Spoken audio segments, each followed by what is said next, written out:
BJP MLA మంత్రి సత్యకుమార్ యాదవ్ ఒకటి చంద్రబాబు నాయుడు గారికి ఒక లేఖ రాశారు. నేడు వైఎస్ఆర్ జిల్లాగా చెలామణిలో ఉన్న కడప జిల్లాను వైఎస్ఆర్ కడప జిల్లాగా గెజిట్ మార్పును గురించి చేసుకున్న విన్నపము. వైఎస్ఆర్ జిల్లా రాజశేఖర రెడ్డి చనిపోయిన తర్వాత ఆ జిల్లాని వైఎస్ఆర్ జిల్లా అని పెట్టేశారు. కానీ ఆ దేవుని గడప అక్కడ ఉన్నటువంటి ప్రాశస్త్యం ఇది ఇవన్నీ చెప్పుకుంటూ పోయి ఆది శ్రీవారులు శ్రీ లక్ష్మీ వెంకటేశ్వర స్వామిగా అవతరించి ఉన్నారు. అది ప్రసిద్ధ పుణ్యక్షేత్రం దేవుని కడప. ఆ దాన్ని తీసుకెళ్ళి వైఎస్ రాజశేఖర రెడ్డి కడపను అభివృద్ధి చేస్తే చేసి ఉండవచ్చు. కానీ దాన్ని ఉట్టి వైఎస్ఆర్ జిల్లా అని కాకుండా వైఎస్ఆర్ కడప అనేటువంటిది పెట్టండి దయచేసి. అసలు వైఎస్ఆర్ అనేటువంటిది కాకుండా ఇవాళ 2 జిల్లాలైనా కదా, కడపకు కడపనే ఉంచి ఇంకొక జిల్లాకు వైఎస్ఆర్ పేరు పెట్టండి, ఆలొల్లి కూడా పోతుంది కదా. కడపలో ఇటు రాజంపేట జిల్లా ఇటు కడప జిల్లా ఏవో 2 జిల్లాలు అయినాయి కదా.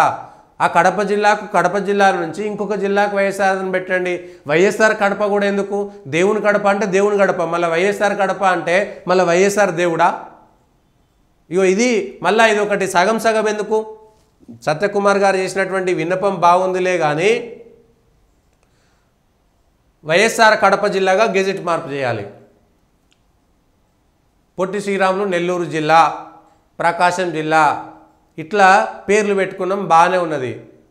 కానీ ఆ జిల్లాలకు పేర్లు పెట్టేటప్పుడు గత ప్రాశస్త్యం ఇంతకుముందు ఈ జిల్లాల పేర్లు మార్పు చేసినప్పుడు మళ్ళీ చాలా పేర్లు కూడా మార్పు చేయాలి.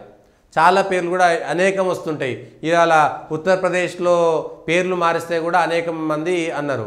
కానీ ఈ దేశానికి సంబంధించినటువంటి పేర్లను తీసేసి వాడెవడో మహబూబ్ నగర్ పాలమూరును మహబూబ్ నగర్ అని పెట్టిండు. అసలు మహబూబ్ గారికి పాలమూరుకి ఏం సంబంధం?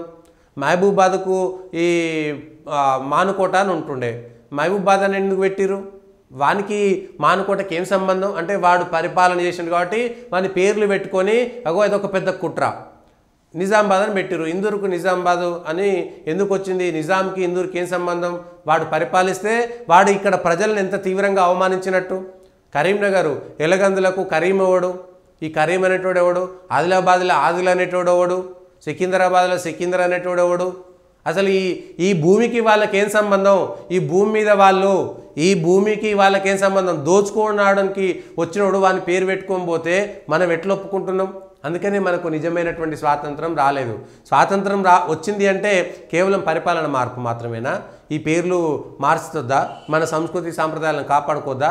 కాపాడుకోలేనప్పుడు ఇంకేం లాభము? వాడు బలవంతంగా మన మీద రుద్ది దూదేకులు అందరినీ మతం మార్చిపోయాడు. మళ్ళీ తిరిగి వాళ్ళందరినీ తీసుకొస్తేనే కదా నిజమైన స్వాతంత్రం వచ్చేది. లేకపోతే అక్బర్లు, టిప్పు సుల్తాన్లు, బీర్బర్లు, బార్బర్లు ఎవడెవడో వచ్చిరు అందరు ఈ దేశం మీద, గజ్నీలు, గోరీలు వాళ్ళందరూ కూడా ఈ దేశం మీద దండయాత్ర చేసి దేవాలయాలన్నింటినీ కూలగొట్టి లక్షల మందిని మతం మార్చారు. తిరిగి వాళ్ళందరినీ మతం మారిస్తే కదా నిజమైనటువంటి స్వాతంత్రం వచ్చినట్టు. బ్రిటిష్ వాడు వచ్చి ఈ దేశం మీద బలవంతంగా చర్చిని రుద్దిండు. పోర్చుగీస్ వాడు వచ్చి బలవంతంగా గోవా ఇంక్లేషన్ సంబంధించినటువంటి చరిత్ర తెలుస్తుంది. గోవాలో తక్కువ చేయలే వాళ్ళు కూడా. మరి ఆ మతం ఈ బలవంతంగా మన మీద రుద్దితే దాని నుంచి కూడా స్వాతంత్రం రావాలి కదా. అంటే నిజమైనటువంటి స్వాతంత్రం మనది కాదు, అబద్ధమైనటువంటి సగం స్వాతంత్రమే. కేవలం రాజకీయ పరిపాలన చేతులు మారింది తప్ప ఆ తర్వాత ఇంకెక్కువ పెరిగింది. అంతకుముందు బలవంతంగా మతం మార్పిడి జరిగితే ఈ ప్రజాస్వామ్యం పేరు మీద, ఓట్లతో పేరు మీద ఇంకా దారుణమైనటువంటి వ్యవస్థ ఈ దేశంలో వేళ్ళూనుకొని పోయింది. అందుకనే అది మారాలి. అందుకనే వీళ్ళ పేర్లు వాళ్ళ పేర్లు అన్నీ మార్చాలి. హైదరాబాద్కు హైదర్ పేరు ఎందుకు? భాగ్యనగరం అంతకు ముందుంది. ఇంకా చరిత్ర తెలియనటువంటి వాళ్ళు నవాబులు కట్టిన నగరం అంటారు. అరే ఈ నగరం నవాబులు వాళ్ళ అవసరం కోసం కట్టిరు. వాళ్ళ కట్టకు ముందు కూడా ఇక్కడ జనావాసాలు ఉన్నాయి, గ్రామాలు ఉన్నాయి. వాళ్ళ అవసరం కోసం వాళ్ళు దాన్ని పెద్దగా చేసుకున్నారు. అంతే తప్ప ఇక్కడ మనుషులే లేరన్నట్టుగా మొత్తం ఒక 20-30 వేల ఎకరాలలో ఖాళీ జాగా ఉంటే ఆ ఖాళీ జాగాలో కట్టినట్టుగా తప్పు. ఇక్కడ ఆల్రెడీ మూసీ నదిని ఆనుకొని అనేక గ్రామాలు ఉన్నాయి. ఆ గ్రామాలను తన అవసరం కోసము అప్పుడు ఉన్నటువంటి వాళ్ళు కట్టుకున్నారు. అంతే తప్ప ఇక్కడ ఏమీ లేని చోట కట్టి వచ్చి దీన్ని పెద్దగా చేసినట్టు కాదు. భాగ్యనగరం అంతకుముందు ఉన్నది. 400 ఏళ్ళు కాదు, 1000 ఏళ్ళ క్రితం కూడా ఇక్కడ ఉన్నది. 1000 ఏళ్ళ క్రితం కూడా ఇక్కడ ఉన్నది.